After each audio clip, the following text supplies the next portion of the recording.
नमस्कार, स्वागत है आपका सनराइज सीनियर सेकेंडरी स्कूल के यूट्यूब चैनल पर। कक्षा +1 का हिंदी का पाठ दो एक पाठ हमने कंप्लीट कर लिया था कविता वाला। दूसरे कविता है मीराबाई की पद नंबर 1, आज उसका पढ़ेंगे। मेरे तो गिरधर गोपाल दूसरों न कोई, जाके सिर मोर मुकुट मेरो पति सोई, साड़ी दही कुल की कहानी कहा खरी है कोई, संतन दिग बैठी बैठी लोक लाज कोई, अंशुमन जल सिंची सिंची प्रेम बेली कोई, अब तय बेली फैली गई आनंद फल होई, दूध की मथनियां बड़े प्रेम से दिलोई, दधी मथी घृत का डिलियो डारी दही छोई, भगत देखी राजी हुई जगत देखी रोई, दासी मीरा लाल गिरधर तारो अब मोही। मीराबाई भक्ति कालीन सगुण काव्य धारा की एक लोकप्रिय कवयित्री रही है। श्री कृष्ण को अपने आराध्य के रूप में इन्होंने अपने भजनों में अपनी आराधना में स्वीकार किया है। श्री कृष्ण की ही भक्ति और आराधना इन्होंने की है और उसी के ऊपर जितने भी अपने काव्य रचनाएं लिखी हैं श्री कृष्ण की ही स्तुति में लिखी हैं।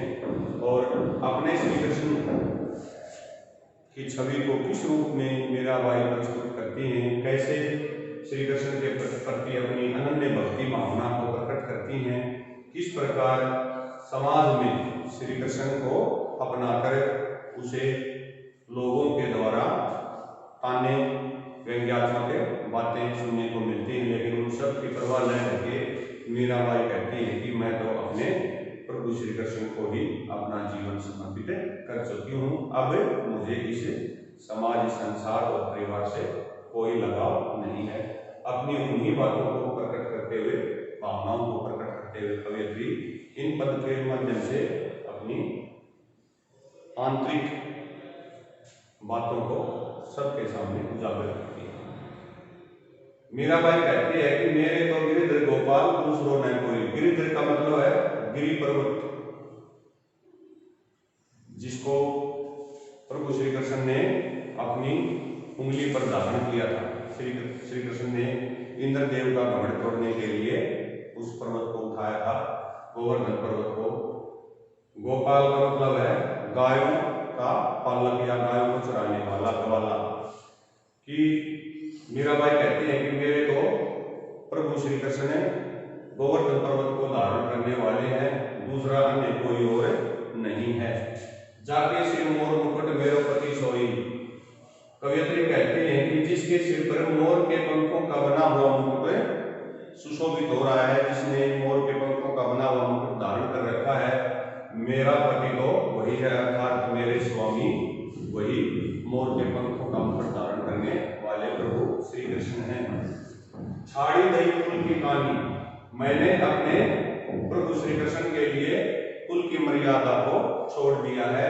कहा करी है कोई, अब मेरा कोई क्या कर लेगा, अर्थात अब मुझे इस संसार की, समाज के लोगों की कोई चिंता नहीं है, परिवार की कोई चिंता नहीं है, क्योंकि मैंने अपने प्रभु श्री कृष्ण के लिए इन सब को छोड़ दिया है। अब मेरा कोई क्या बिगाड़ लेगा। संतन दिग बैठी बैठी लोक लाज कोई। लोग, कवियत्री कहती है कि लोग मेरे बारे में तरह तरह की बातें करते हैं कि मीराबाई साधु की संगत में बैठकर भजन करने लगी है, और ऐसा करके उसने अपनी लोक लाज को, मर्यादा को, परिवार की मर्यादा को खो दिया है, नष्ट कर दिया है। अंशुमन जल सिंची सिंची प्रेम बेली बोई। कवियत्री कहती है कि मैंने अपने प्रेम रूपी जल से सींच सींच करके प्रेम रूपी बेल बोई थी। अब तक बेली फैली गई, अब तो वो प्रेम रूपी बेल फैल गई है, आनंद फल हुई, और उस पर भक्ति, श्री कृष्ण की भक्ति रूपी आनंद के फल प्राप्त हो रहे हैं। दूध की मथनियां बड़े प्रेम से बिलोई। मैंने भक्ति रूपी दूध की मथनियां को बड़े प्रेम से मथा है, बिलोया है।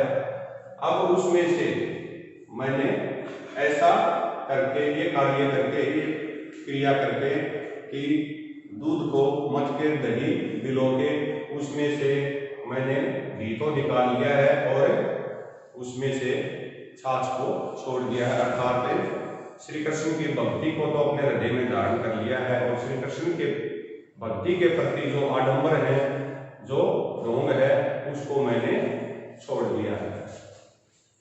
भगत देख के राजी हुई। कवियत्री कहती है कि मैं अपने जैसे श्री कृष्ण के भक्तों को देखकर प्रसन्न होती हूँ, खुश होती हूँ। जगत देख के रोई। और श्री कृष्ण के प्रति भक्ति भाव न रखने वाले लोग जो दूसरे कार्यों में लिप्त हैं, अर्थात सांसारिकता में लगे हुए हैं, धन कमाने में लगे हुए हैं, ऐसे संसार को देखकर मैं रोती हूँ, अर्थात बहुत दुखी होती हूँ। दासी मीरा लाल गिरधर। मीराबाई जी कहती है कि मैं तो अपने गिरधर की अर्थात गिरि पर्वत को धारण करने वाले, गोवर्धन पर्वत को धारण करने वाले श्री कृष्ण की दासी हूँ, उसी की सेवा में हूँ, लगी हुई हूँ। तारो अपनो ही, और वो ही अब मुझे इसे संसार रूपी सागर से पार तार सकते हैं, अर्थात मोक्ष को प्राप्त करवा सकते हैं। दूसरा पद है इसी में मीराबाई का। इसमें श्री कृष्ण के प्रति अपनी फिर से अनन्य भक्ति भावना प्रकट करते हुए किस प्रकार अपनी भावनाएं व्यक्त करती है। पग घुंघरू बांधी मीरा नाची, मैं तो मेरे नारायण सो आप ही हो गई सांसी। लोग कहे मीरा भई बावरी, नाथ कहे कुलनासी। विष का प्याला राणा भेजा, पीवत मीरा हासी। मीरा के प्रभु गिरधर नागर, सहज मिले अविनाशी। कवियत्री कहती है कि मैं तो अपने प्रभु की मूर्ति के सामने पैरों में घुंघरू बांधकर नाची हूँ। और इस प्रकार नारायण प्रभु श्री कृष्ण के लिए ही प्रयोग किया गया, उसी का एक नाम है। इस प्रकार नाचकर उसकी मूर्ति के सामने, उसके समक्ष नाचकर मैं तो प्रभु की नजरों में अपने आप ही साक्षी हो गई हूँ, सच्ची हो गई हूँ, अर्थात उसकी सबसे सच्ची भक्त के रूप में श्री कृष्ण के सामने नाचकर प्रकट हुई हूँ। लोग कहे मीरा भई बावरी। इस प्रकार श्री कृष्ण के सामने, श्री कृष्ण की मूर्ति के सामने नाचकर जब मीराबाई अपनी भक्ति भावना प्रकट करती है तो उसको नाचते हुए देखकर लोग उसे कहने लगते हैं कि मीरा तो बावली हो गई है, पागल हो गई है। नाथ कहे कुलनाशी, नाथ का मतलब है परिवार के लोग, और परिवार के लोग उसे कुल का नाश करने वाली कहते हैं। विष का प्याला राणा भेजा।